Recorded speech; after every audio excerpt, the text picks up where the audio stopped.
Radio Moderna presenta Siempre con la Verdad con Robert Castro Guerra, un programa de actualidad nacional e internacional con comentarios, entrevistas y debates. Siempre con la Verdad.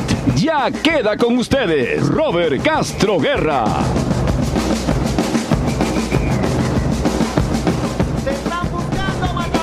Buenas tardes, amigos de Radio Moderna, Radio Papá. Hoy programa 38 de Siempre con la Verdad, 30 de octubre del año 2017, como todos los lunes, de 4:30 a 5:30. Y preocupados pues acá, aunque un poco vamos a hacer una suerte de mistura de palabras, porque empezó Mistura la semana pasada, y Mistura en realidad también nos ha traído una serie... Mistura es una mezcla, ¿no es cierto? Hemos tenido acá un excelente, y tenemos todos los años, 10 años de una mezcla de potajes, una mezcla de gastronomía peruana, que hoy, este año cumple 10 años de presentación en Lima, está en el RIMA ahora, y que sigue siendo tal vez la feria más importante de la gastronomía a nivel latinoamericano. Sin embargo, esa excelencia de trabajo que se realiza a través de APEGA y otras organizaciones que todos los años, repito, nos hacen una presentación importante de lo que es la gastronomía nacional. Tenemos que hacer también una triste recordación de la mistura política, ¿no? Mistura de información política fundamentalmente respecto de muchos hechos que lamentablemente todas las semanas tenemos que dar cuenta aquí.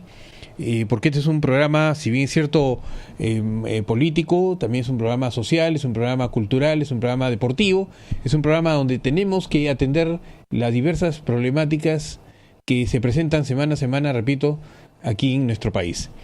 Y efectivamente, pues es triste saber pues que, por ejemplo, ¿no?, lo que han estado hablando respecto en breve, antes de empezar este programa, nuestro amigo Rodolfo, respecto de la pena de muerte, ¿no? Ahí estamos en un país donde lamentablemente tenemos el tercer lugar a nivel mundial respecto de denuncias por violación. Tercer lugar a nivel nacional, a nivel mundial. Esto quiere decir pues que definitivamente no hay una educación debida al ser humano, más allá de la persona o de la mayoría de personas que estamos, no hay una educación debida. La educación que tenemos es una educación bastante endeble, bastante primaria, que permite este tipo de actividades de algunas personas. Otro problema que tenemos que resaltar ahí es la situación mental del individuo, ¿no? La salud mental en el Perú nunca ha sido atendida por el Estado. Otro problema que podemos rescatar de ahí también es que las penas para este tipo de delitos no son las que debieran corresponder a la gravedad del problema, ¿no? Yo no estoy de acuerdo con la pena de muerte. Es más, no se puede implementar la pena de muerte en el Perú.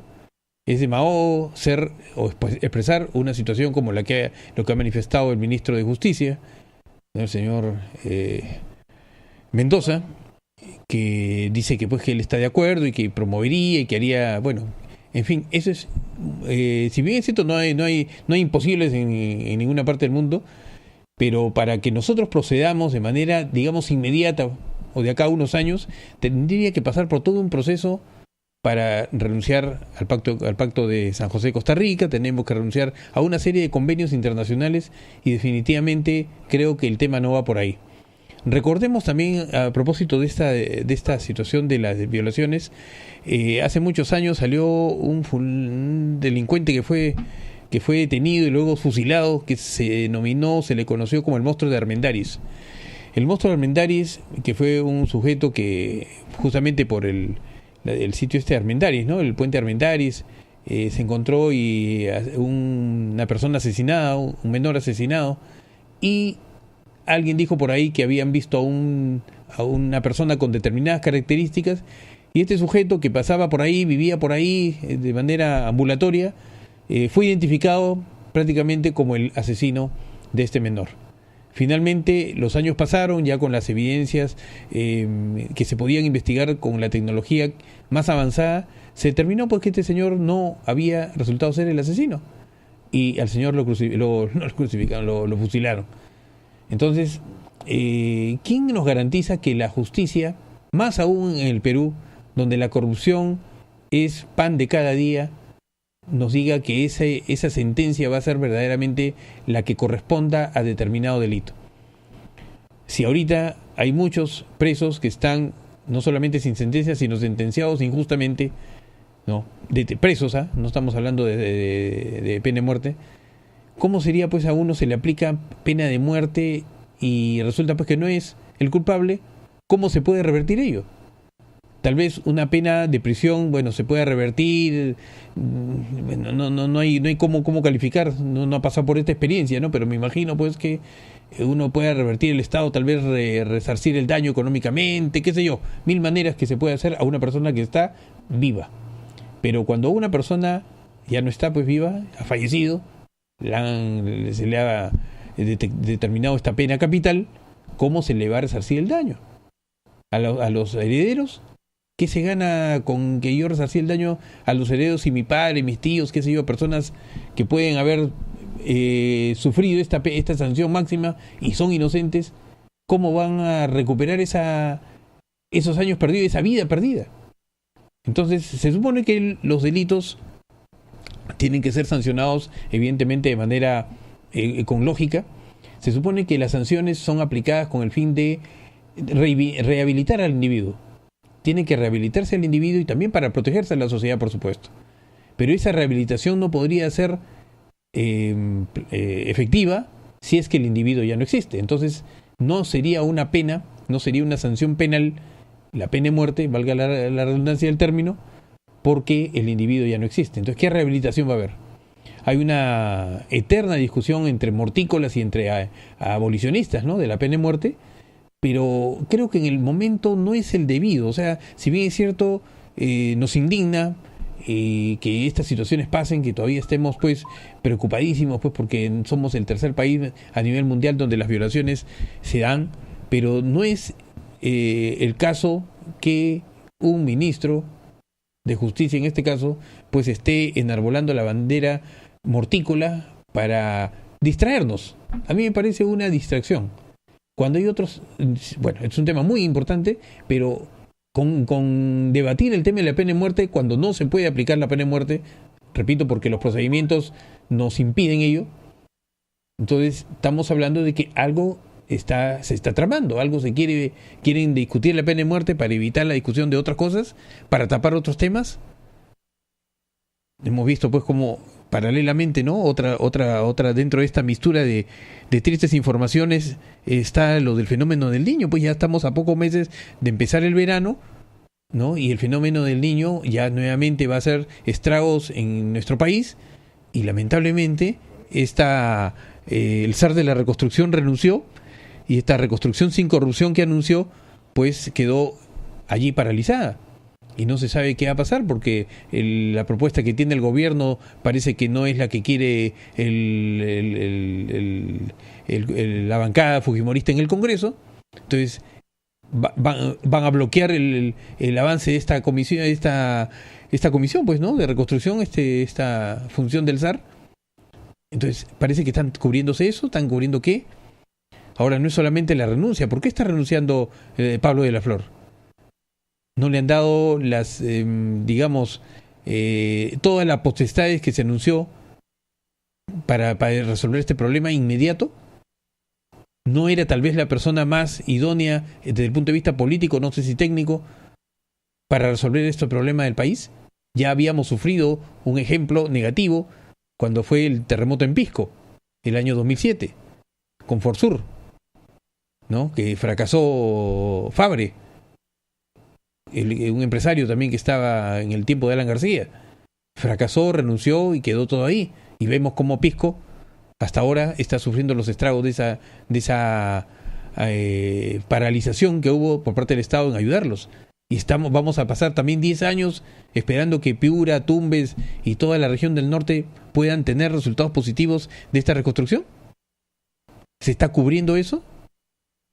El gabinete de lujo, de relujo, porque ahorita ha habido está otra persona a la cabeza, tampoco está haciendo lo que debe hacer. Fue muy importante que apenas asumiera la ministra Mercedes Arauz, vaya al norte a ver este tema.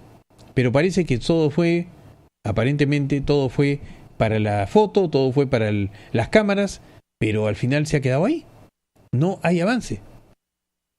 Y tampoco ha habido, pues, muñeca política, porque por ahí, evidentemente, pues, si todo esto, o pretendo destinar a esta comisión de reconstrucción, si pretendo destinar todos los recursos del Estado para que ellos se encarguen, evidentemente, pues, los gobiernos regionales iban a tener que decir su versión. ¿Por qué? Porque ellos no iban a poder administrar ese dinero, no iban a poder contratar, no iban a poder hacer la obra que ellos quisieran hacer directamente, porque siempre hay de eso. Y seguramente el fujimorismo metió su cuchara y comenzó a incentivar estas diferencias que habían entre el gobierno regional, los gobiernos regionales afectados y el gobierno central. Hoy tenemos, pues, que no hay una comisión, no hay una reconstrucción sin corrupción, como lo anunció el señor Pablo de la Flor, y esto tiene mucho que decir el gobierno central. ¿Qué cosa ha pasado? Porque así de fácil no se puede renunciar a un cargo tan importante como es este. Y algo que hemos hablado la semana pasada con gran indignación, el tema del censo. Otro tema indignante, otro tema triste, dentro de esta mistura de temas tristes, repito. No solamente renunció como tenía que renunciar, tardíamente, porque se demoró no sé cuántos días en renunciar el señor Sánchez, y evidentemente la ministra no tenía más que aceptarle la renuncia, pero con su renuncia, ¿qué ha quedado? Ha quedado una serie de temas en el aire. Yo no sé si la Fiscalía, de oficio, pedimos desde aquí que la Fiscalía, el Ministerio Público de oficio intervenga inmediatamente para ver cuáles son los errores, omisiones y faltas y delitos que pudieran haberse cometido en este proceso de censo, de los 3 censos que ha habido el día 22, el domingo 22, famoso domingo 22, triste domingo 22, porque no solamente fueron los 173 mil millones, ¿no?, que se gastaron, sino todo lo que no pudimos producir ese día al tener paralizado el país para absolutamente nada. Hemos visto por los medios las diferentes denuncias respecto de inclusive, ¿no?, la falsificación, la corrección, no sé pues ya qué nombre de determinar a eso, ¿no? Porque lo que se estaba haciendo allí era una falsificación de cuadernillos de información, y con esa información que vamos a trabajar los próximos 10 años, esa información es confiable, esa información es veraz. Acá tiene que hacerse un nuevo censo, y han salido otras personas expertas a manifestarlo, pero ya lo habíamos advertido aquí. Ese censo no sirve. No podemos trabajar ni proyectar absolutamente nada con ese censo. Hasta ahora, en este momento, 30 de octubre, no hay muchos peruanos que no han sido censados. Entonces, no es solamente un 5%. Yo estimo que supera el 15%, de peruanos que no fueron censados, y evidentemente 15% de viviendas inclusive, ¿no? O algo más que puedan ser que no estén dentro de este cuestionario o de respuesta del cuestionario, que se supone que nos tiene que dar una información lo más veraz posible para poder proyectarnos de allí, desde los gobiernos regionales, gobiernos municipales y hasta el gobierno central, los proyectos de desarrollo correspondientes. Entonces aquí definitivamente tiene mucho que decir también la ministra, ¿no? La primer ministro, porque la primera ministra Mercedes Arauz es la responsable política de este gobierno y tiene que darnos una solución. ¿Quién nos va a devolver esos 173 mil millones? Yo no sé si embargarle hasta todo lo que pueda tener el señor Sánchez va a alcanzarle, pues, ¿no? Entonces es imposible. Acá tiene que haber más responsables y políticamente definitivamente tienen que caer más cabezas, me parece a mí. Es algo inadmisible. Como sigue siendo inadmisible, hablamos hace unas semanas de la reyerta que hubo en el Maranguita. O sea, los penales siguen siendo, y en este caso es un centro de rehabilitación juvenil, pero el Maranguita sigue siendo una bomba de tiempo. Una bomba de tiempo que ni el Poder Judicial, ni el Ministerio de Justicia, otra vez el Ministerio de Justicia, no atiende. Está preocupándose por ver si se propone una pena de muerte para distraer los comentarios de la ciudadanía, la opinión pública, pero no atiende lo que inmediatamente requerimos. Requerimos sacar, por ejemplo, el Maranguita del centro urbano de la ciudad. Y el Maranguita está en el centro urbano. Cuando se construyó eso, sería 60 años, no sé. No habría, pues, en ese tiempo en una zona industrial, una zona apartada de la ciudad, San Miguel, Maranga, en este caso, la zona de La Paz, la zona costanera. Pero hoy día, pues, está rodeado de inmuebles, de edificios multifamiliares. Entonces no puede ser, pues, que en el centro de todo ello se encuentre un penal, ¿no? Tan muy poco custodiado.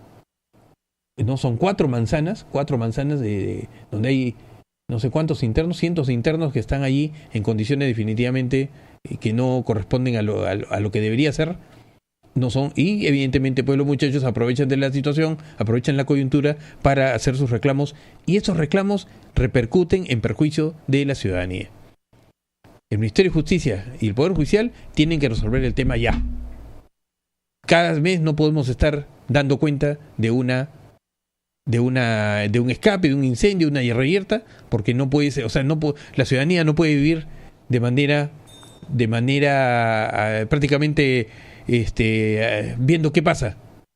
O sea, uno sale de su casa y no sabe si cuando regrese va a encontrar a su familia tranquila. ¿Por qué? Porque tenemos un centro penal, que es un centro en este caso de recreación, de rehabilitación, juvenil, pero sigue siendo un penal, un internado para jóvenes que han cometido delitos y que son bastante avesados. Bueno, vamos a hacer una pausa para continuar aquí en Siempre con la Verdad.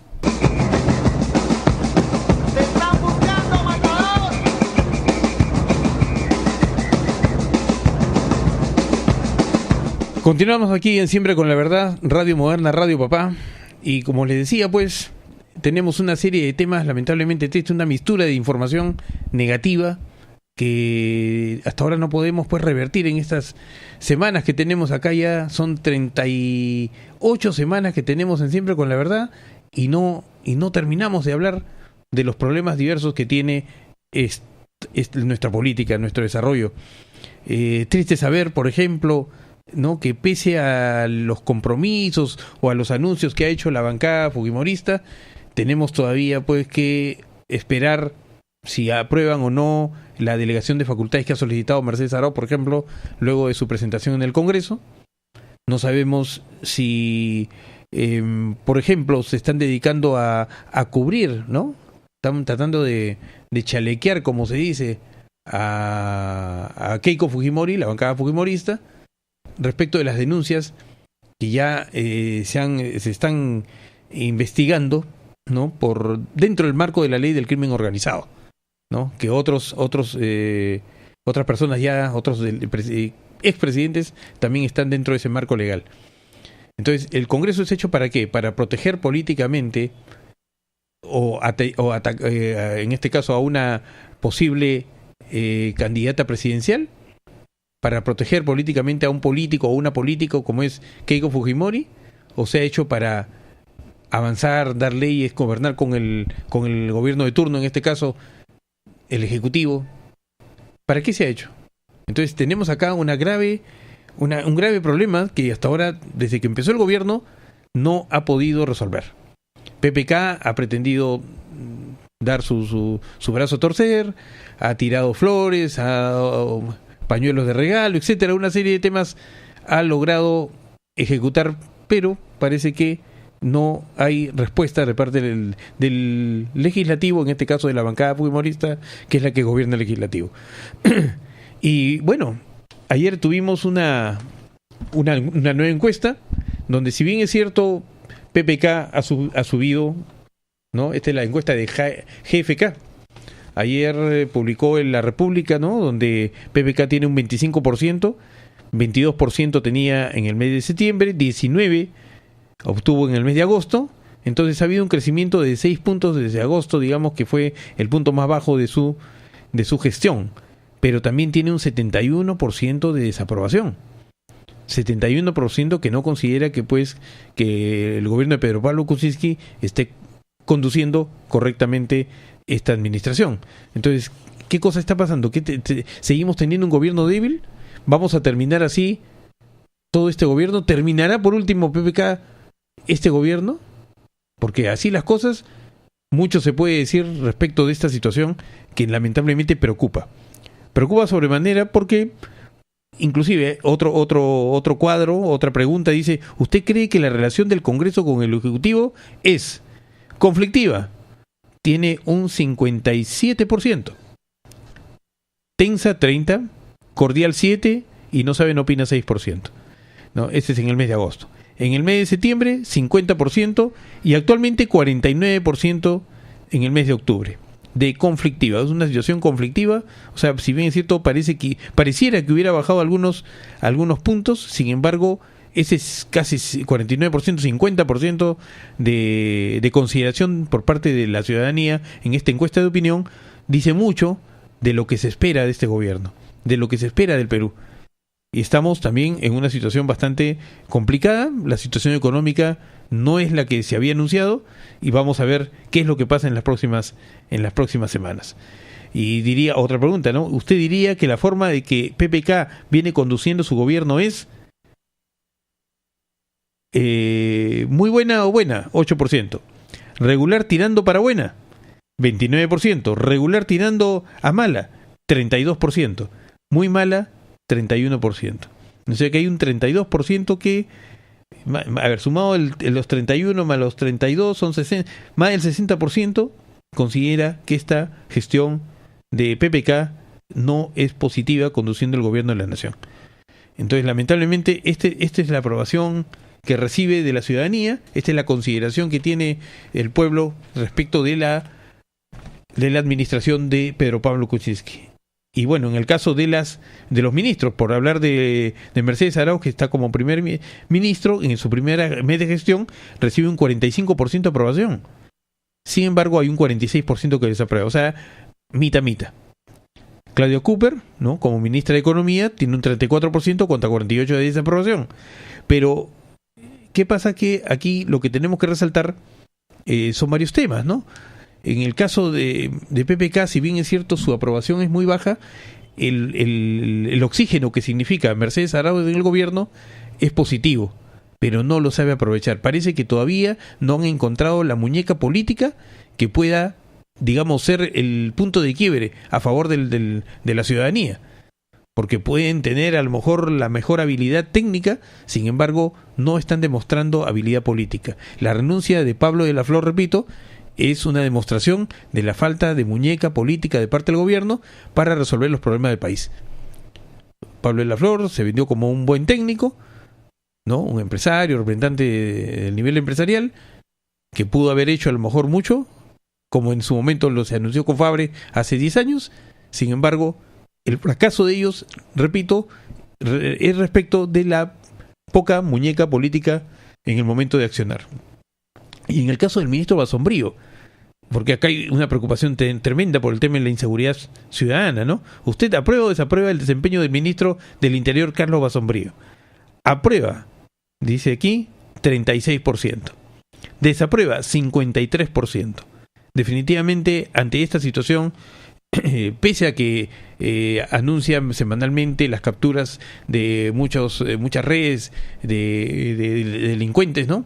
Sin embargo, hasta ahora parece que la ciudadanía no es justamente lo que busca ellos, sino es el día a día, el arrebato, el robo menor, ese que uno va por la calle y es asaltado en cualquier momento. Entonces, ¿cómo solucionar ese problema? Evidentemente no se va a solucionar de un día a otro, pero ya tiene más de un año PPK en el gobierno y hasta ahora no ha podido aparentemente dar esa salida, ¿no?, esa salida que todo el pueblo espera respecto de la inseguridad en el país. Y este 53% de desaprobación dice mucho en este caso. Pero en fin, vamos a ver qué cosa más va a pasar en estos próximos días, que también ya se está viniendo la parte electoral, porque justamente queríamos, entre otras cosas, tocar ese tema en el próximo bloque respecto de la parte electoral, porque se vienen las elecciones del próximo año y hasta ahora las reglas de juego se siguen cambiando. Y hay una norma, un proyecto que se quería ya aprobar, que es la inmodificabilidad de las normas. Pero ese proyecto quedó en el tintero y hasta ahora no se puede hacer absolutamente nada. seguimos a nosotros acá comentando una serie de temas que nosotros consideramos cortinas de humo, distraer la visión de cosas importantes y no hacer lo principal, que es el tema de por ejemplo, la reconstrucción, que es lo más importante ahora que se viene el fenómeno del Niño. Vamos a hacer una pausa y vamos a retornar inmediatamente para tocar el tema de las elecciones del año 2018.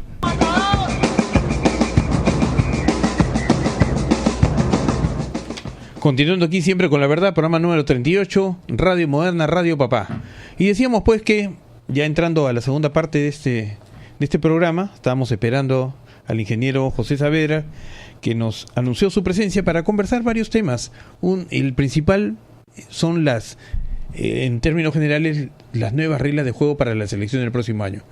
Se han dictado algunas normas la semana pasada, sin embargo, todavía se encuentra pendiente, ¿no?, una serie de reformas que ha anunciado el gobierno central, que ha anunciado también el Parlamento y el Jurado Nacional de Elecciones, que también insiste en algunas modificaciones, pero se había consensuado de que debía haber una norma que era la de inmodificalidad de las normas durante el año electoral, un año antes de la convocatoria de elecciones. ¿Por qué? Porque si no estaríamos pues a la expectativa de que si alguna norma se va a dictar con nombre propio para perjudicar o favorecer a alguien. Entonces, para evitar ello, la decisión era dar esta norma de inmodificalidad, pero lamentablemente no se ha dado. Entonces, ello significa que en cualquier momento nos pueden sorprender, porque como ustedes saben, por ejemplo, para las próximas elecciones municipales, la convocatoria se tiene que realizar hasta el día 7 de enero. Hasta el día 7 de enero próximo, de acuerdo al cronograma establecido ya en la última norma, entonces tiene que ser hasta el 7 de enero. Entonces, hasta el 7 de enero podemos esperar cualquier cosa. Estamos ahorita ya casi 7 de noviembre, ¿no? A ver, diciembre, enero. Faltan 2 meses, un poquito más de 2 meses, cualquier cosa puede pasar. Y ello perjudica la transparencia y la democracia de estas elecciones.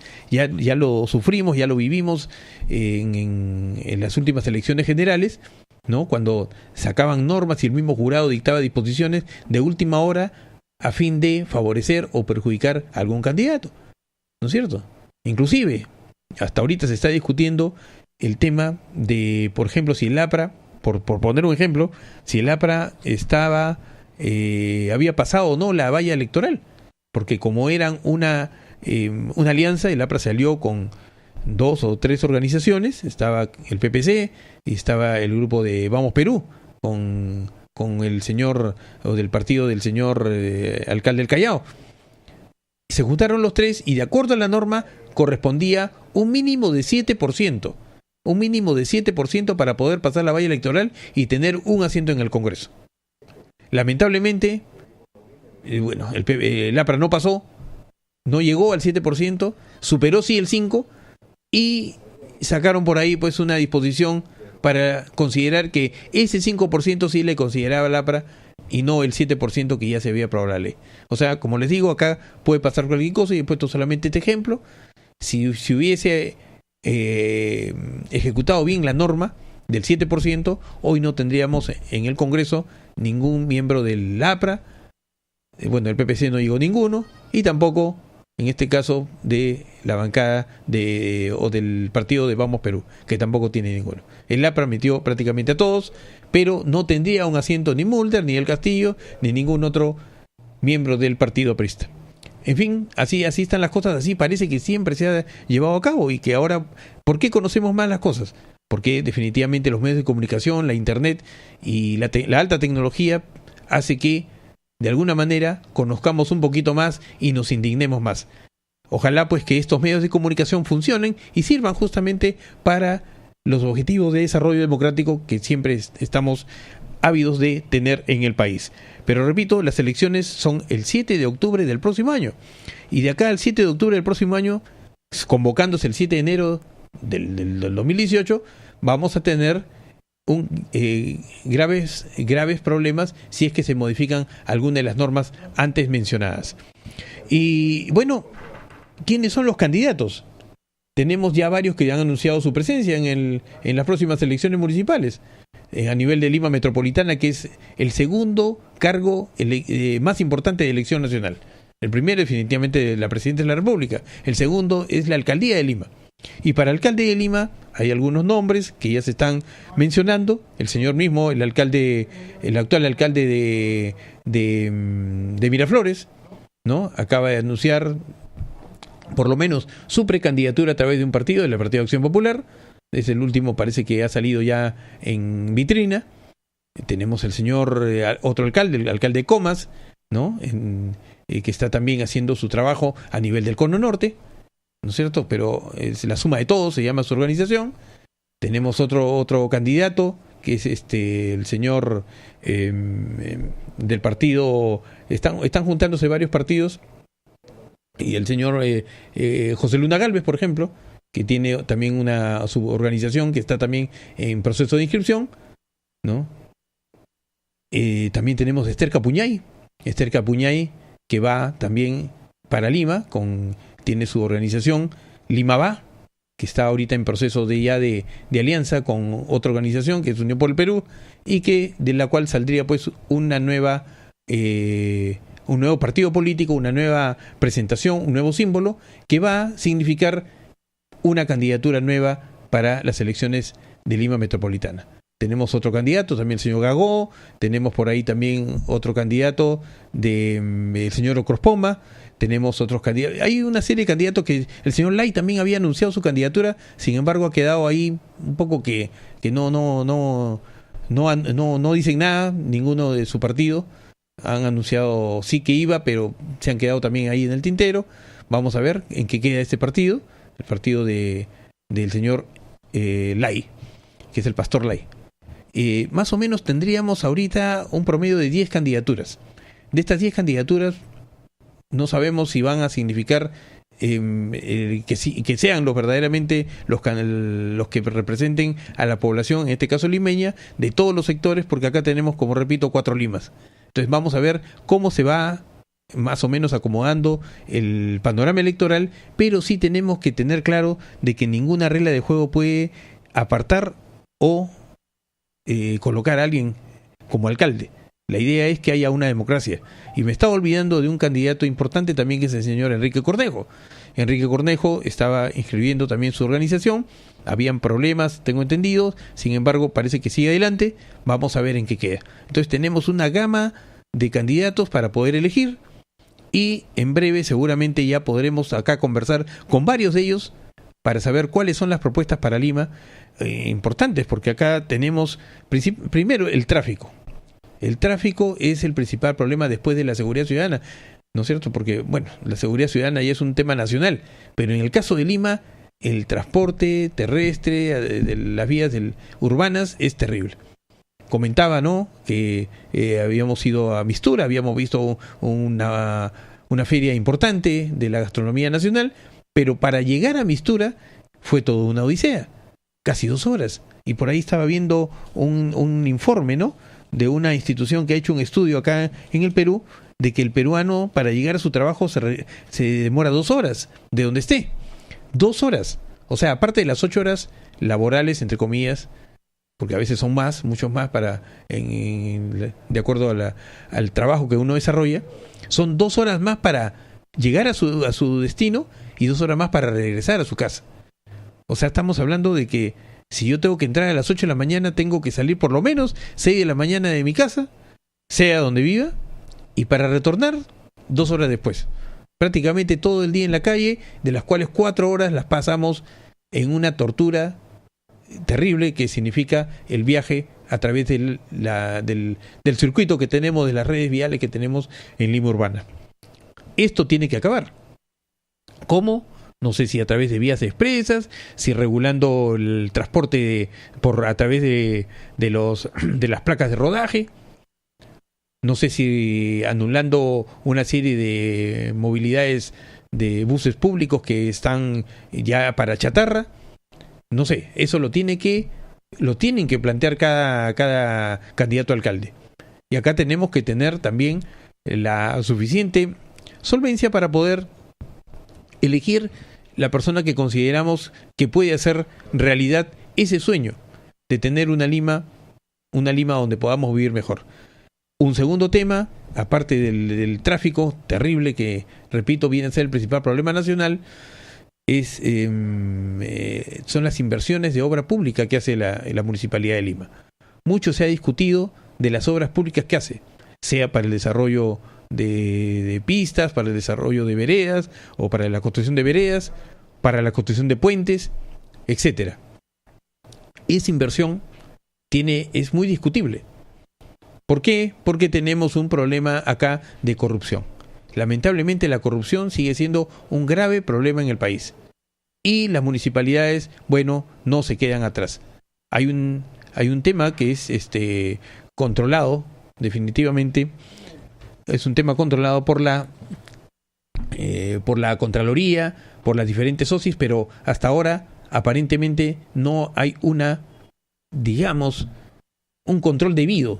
La falta de fiscalización ha definitivamente determinado que a nivel nacional tengamos pues un país sin control. Y esa falta de fiscalización ha determinado, repito, que ejemplos como los que hemos visto estén siendo discutidos todos los días por los gobiernos, no solamente el gobierno regional, en este caso de Lima Metropolitana, que es el regional también, sino el gobierno, los diferentes municipios o municipalidades que hay en Lima y que hay también a nivel nacional. Punto aparte, queremos también mencionar el tema de las elecciones regionales. Tenemos elecciones regionales también el mismo día para los 26 regiones que tenemos a nivel nacional. Sin embargo, poco se conoce de ello. Casi todas están trabajando a nivel de provincia y en algún momento van a brotar. Acá en Lima Metropolitana, el gobierno metropolitano es el gobierno regional. Pero en el Callao hay un problema ahí, que como el Callao y como provincia y como región siguen siendo la misma jurisdicción, prácticamente los dos están ahí, que tratan de desarrollar entre ellos mismos una tarea que choca muchas veces.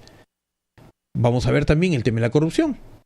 El gobernador del Callao, Félix Moreno, está abrumado de denuncias. Está abrumado de denuncias que no sabemos en qué terminará. El alcalde del Callao, también que formó parte de su partido político, Chimpún Callao, junto con el señor Alex Curi, que felizmente la sentencia ha sido ratificada por la Corte Suprema. Entonces, hay también problemas en el Callao. En Lima Provincias, tenemos ahí también, en Lima Provincias es, valga la redundancia, todo lo que no es Lima Metropolitana, todas las provincias que no es Lima Metropolitana. Ahí van a haber seguramente varios candidatos. Pero siempre se ha discutido el tema de la transparencia con que se administran los recursos regionales. Hay regiones que también no tienen el canon, el sobrecanon, no tienen los recursos necesarios como para desarrollar, como por ejemplo desarrolla el Callao, como por ejemplo desarrolla Ancash. Ancash es una de las regiones con más recursos que tiene. Y tenemos ahí que todos los presidentes regionales han sido denunciados, hasta presos por, no sé si están todos sentenciados, pero por lo menos, y hay presos, varios con gobernadores presos por corrupción. Entonces tenemos que ser bastante cuidadosos con el tema de la elección de gobernadores en el Perú. Hemos sufrido la corriente del Niño, toda la zona norte, Tumbes, Piura, Lambayeque, La Libertad, etcétera. Hemos visto cómo la carretera panamericana sufrió estragos durante todo el verano pasado, pero ¿cómo solucionar el tema si no son capaces los presidentes regionales, no solamente por la falta de desarrollo técnico, sino de posibilidad económica para poder atender las emergencias? Ahorita se han estado peleando, prácticamente el señor Pablo de la Flor, que era el zar de la reconstrucción, ha tenido que renunciar por las diferencias que tenían con los gobiernos regionales. Entonces los gobiernos regionales, si bien cierto tienen un peso político efectivo, lamentablemente me parece a mí que la falta de control de Contraloría, de los entes encargados de esta fiscalización de los recursos, no ha desarrollado su labor como correspondía. Y ahí tenemos que atender el tema. En el Perú, repito, lamentablemente el Estado no tiene control. Mientras no tenga control, o sea, en arca abierta hasta el justo peca, dice. Tenemos que evitar eso. quienes consideramos que a lo mejor tenemos la posibilidad de desarrollar una tarea en la vida pública, tenemos que curarnos en salud y exigir, desde mucho antes que podamos asumir algún cargo, la presión de fiscalización, de Contraloría, que nos evite tener este tipo de problemas que prácticamente son el pan de cada día a nivel del Estado. No podemos continuar con un Estado que no tiene control y terminamos con los gobiernos, tanto regionales, municipales y gobierno central, porque estamos viendo pues que en todas partes se cuecen habas, inclusive en el Congreso, que en el Congreso, pese a no tener posibilidad de mayores gastos los congresistas, bueno, también tienen problemas de administración y tenemos que evitar ello. Entonces, vamos a una pausa, vamos a retornar tocando otro tema aquí en Siempre con la Verdad. Bueno, mientras aquí en el Perú hemos estado abogando por la descentralización, ¿no? Justamente hablando del tema de las regiones, hemos buscado siempre que nuestro país desarrolle tanto en la costa, en la sierra y en la selva, y a través de las regiones se encontró el mecanismo más idóneo para poder llegar a este objetivo. ¿Por qué? Porque Lima no puede ser el centro neurálgico, como antes lo era tal vez el Cusco, pero ni siquiera cuando en la época incaica, ¿no? Porque ellos desarrollaban sus regiones de otra manera, y hemos visto pues desarrollo, bastante desarrollo en los diversos sectores donde el imperio incaico había tomado control. Sin embargo, después de los españoles nosotros tuvimos un ejemplo político, ¿no?, de administración política centralista. Entonces, la monarquía española centralizó todo su poder en un solo lugar que era Lima, y desde Lima gobernaba. Y no solamente gobernaba el Perú, lo que es hoy día el Perú, gobernaba hasta el norte, gobernaba lo que es hoy día Ecuador, Colombia, parte de Venezuela, gobernaba Bolivia, gobernaba Chile, Argentina, hasta donde podía llegar su poder. Por tal razón, incluso, cuando vino la época de independentista, pues desde afuera tuvieron que resolver nuestro problema, tratando de sacaron finalmente a los españoles de Lima metropolitana para poder independizar América del Sur del yugo español. Años han pasado, y todavía la centralización continúa en el Perú. Lamentablemente continúa en el Perú esta centralización que perjudica al país. Y lo estamos viendo no solamente con esta suerte de actividades negativas, ¿no?, como que lamentablemente nos pasan y que no podemos resolverlas, como el fenómeno del Niño y otros desastres naturales. Porque no hay la debida capacitación, la debida implementación, no hay la debida maquinaria por cada región para resolver sus problemas. Todo va a depender de Lima metropolitana. Y así vamos a tener elecciones, y esperemos pues que estas elecciones de alguna manera son una esperanza para un cambio.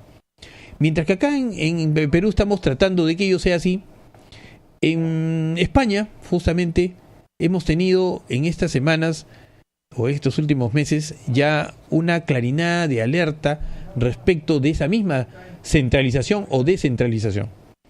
Estamos hablando de Cataluña y su independización. La anunciada independización que ha hecho el Congreso, ¿no?, después que el presidente de Cataluña manifestara pues manifestara los resultados de un referendo que favorecía la independización de esta región de España, y que esperaba pues una actividad totalmente autónoma. Evidentemente la Unión Europea se ha negado, otros países, inclusive el Perú, se ha solidarizado con el gobierno español a fin de que no haya una suerte de balcanización, de una diáspora, que comience pues a haber independizaciones no solamente en España sino en otros lugares de la Unión Europea. Van a tener que consolidar esa posición.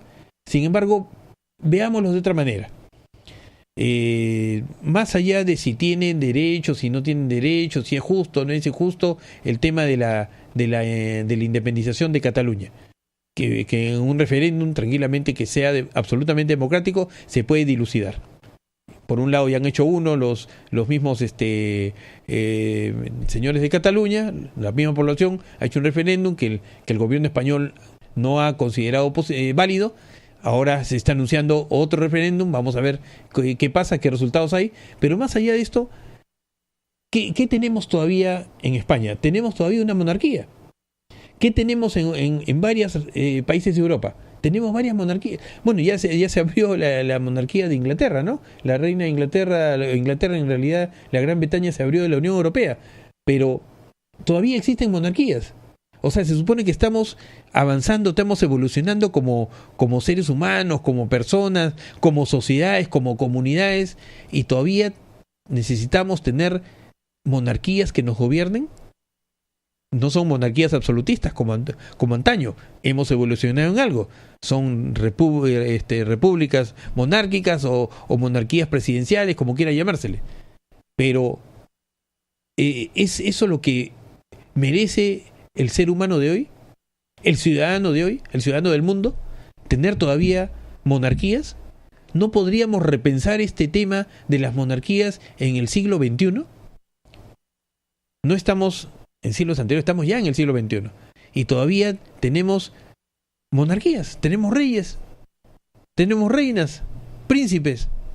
¿A son de qué? ¿De una tradición? O sea, evidentemente, todo el ser humano evoluciona. Pero acá yo veo, en este tema de Cataluña, más allá, como repito, y eso lo resolverán ellos, nosotros no tenemos, en todo caso, por qué meternos en pleito ajeno, pero sí tratar de hacer un análisis general, lo que significa España, ¿no? No solamente para la Unión Europea, sino para el mundo como gobierno.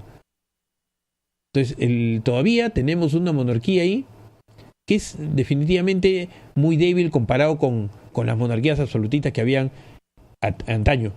Pero todavía tenemos ese remanente que debemos, pienso yo, dar por concluido ya. Unos están pensando en el caso de España, ¿no? Que ya debe pasar a una tercera república. ¿Correcto? Entonces, pero, bueno, creo que puede ser el principio de una negociación.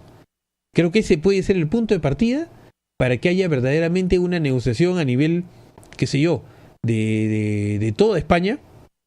Seguramente hay muchos que mantienen esa tradición, de que consideran, pues, pero poco a poco, pues, hay nuevas generaciones que van ya tomando el control en el mundo, en España puntualmente. Entonces las tradiciones generalmente uno las asume porque ha sido educado bajo ese manto. Porque las tradiciones se mantienen en virtud de la educación que nos han impreso, ¿no? Entonces acá no podemos nosotros, digamos, de un momento a otro decir, ya, que se va. No, tenemos pues que tomar un poco más, hacer un poco más de raciocinio, un poco más de control, y un poco más de pensar qué es lo que necesita el mundo en el futuro. Excelente la Unión Europea. Yo pienso que aquí en América del Sur en algún momento vamos a tener un gobierno regional tan fuerte como la Unión Europea, tan fuerte como los Estados Unidos de Norteamérica, ¿no? Y otras regiones también van. Ese parece que es el camino hacia donde va el universo. Debemos llegar seguramente a un gobierno único mundial, ¿no? A través de lo que hoy día de alguna manera representa un poco, qué sé yo, pues caricaturescamente las Naciones Unidas. Pero ese mundo, todavía imperfecto hoy, debe ser el que supuestamente el mundo perfecto de acá a unos años acá en el universo. Entonces tenemos que tener bloques, grandes regiones, grandes zonas de gobiernos, ¿no? Donde se administren de manera más parlamentaria que presidencial, ¿no? Es un poco, ¿por qué? Porque a través ya las participaciones ya ni siquiera van a ver, me parece que van a ver tanto estos parlamentarios, sino las redes sociales nos van a ayudar para que todos podamos tener vela en el entierro, como se dice. Vamos a hacer un voto, una persona un voto. Pero para que ello suceda, pues, necesitamos que todos comprendamos de que estamos en un siglo que es clave en la medida de que toda la tecnología, o la mayor parte de la tecnología, la estamos desarrollando en estos momentos y no se sabe qué más vendrá. No se sabe qué más vendrá. Si el mundo ha corrido rápido en estos últimos años es porque la tecnología ha crecido inmensamente. Entonces esa tecnología tenemos que aprovecharla para nuestro desarrollo social, no solamente comercial. Se venden cientos de miles de equipos celulares, de equipos de todo tipo. Pero esa tecnología tenemos que aprovecharla para nuestro desarrollo social, para la tranquilidad y para la paz mundial. Acá esperamos, pues, con todo cariño, que nuestros amigos, nuestros hermanos del universo, nuestros hermanos del mundo, como es en este caso España, Cataluña, pues por fin lleguen a un justo medio, pero pensando siempre que el desarrollo de las ciudades va a depender del desarrollo y de la tranquilidad y de la paz de cada ciudadano en ese país y en el mundo entero. Entonces, planteo como una cuestión intermedia la revisión del sistema político español, como puede ser la revisión también de los sistemas políticos donde las monarquías todavía existan.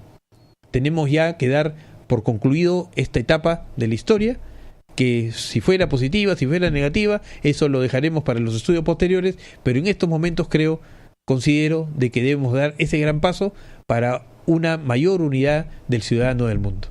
Esta es la opinión en el caso de Cataluña, y Dios quiera pues que nos tengamos buenas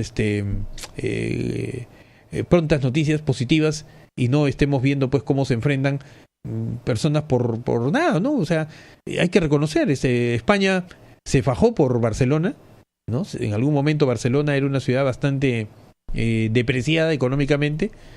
España invirtió, el reino español, el gobierno español invirtió, pero ya pues hay que dar el paso al desarrollo efectivo. No solamente es todo desarrollo económico, sino también desarrollo humano. Y acá me parece que es lo que está faltando. Desarrollo humano, y el poblador tal vez no se cree lo suficientemente libre y considera pues que este tipo de solución va a resolver los problemas de como persona y como sociedad. Vamos a ver qué pasa. En fin, eso es lo que tenemos que mencionar en el tema de Cataluña, y esperamos pues que así como ellos en otros países tampoco pues surjan este tipo de actividades independientes. ¿Por qué? Porque, como repito, estamos tratando de estamos yendo a forjar unidades.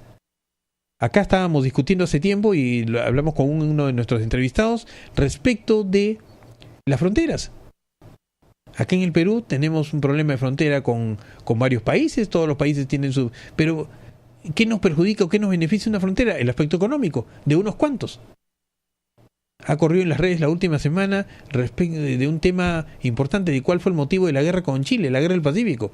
Y un chileno decía, bueno, acá no era un problema de personas, porque éramos prácticamente hermanos con los chilenos, con los bolivianos, sino era un problema de un empresario inglés, y finalmente ese empresario inglés, como estaba perjudicado por sus negocios aquí en Arica, en Antofagasta, en Tarapacá, en la zona sur del Perú y ahora en la zona norte, digamos, de Chile, ¿no? Entonces comenzó una guerra.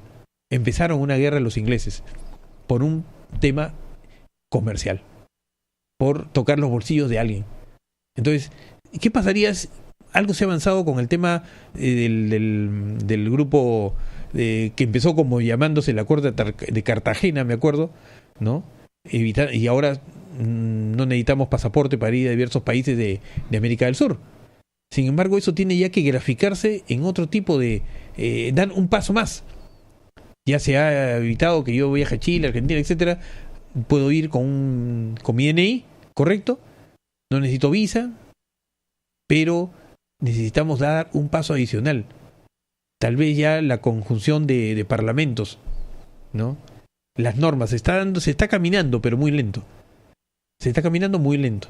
Lamentablemente, esa lentitud de los estados a nivel de América del Sur, no van, su avance no va de la mano con la rapidez de la tecnología. Entonces, mucha gente, muchos ciudadanos de a pie, están con su equipo en la mano y consideran pues que muchos derechos ya debían haberse ganado, otros abolido porque más bien perjudicaban esas obligaciones. Entonces, acá tenemos que tener algo que lleve de la mano al desarrollo humano con el desarrollo político de todos los países. Ojalá pues que pronto las fronteras acá, y estamos hablándolo, si desde acá del Perú estamos viendo eso, como es allá en España, que están tratando de cegarse, ¿no? Apartarse de una comunidad como es la antigua España.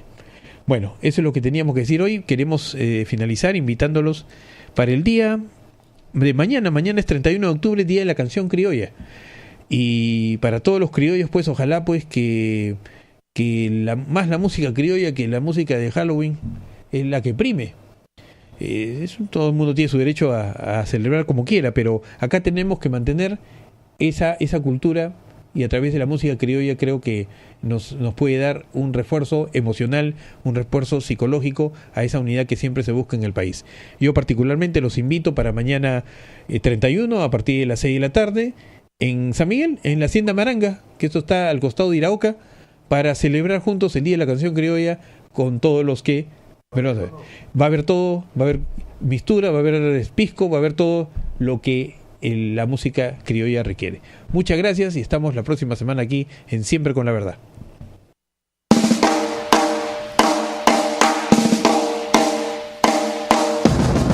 Radio Moderna presentó Siempre con la Verdad con Robert Castro Guerra, un programa de actualidad nacional e internacional con comentarios, entrevistas y debates. Siempre con la Verdad. Nos encontramos la próxima semana.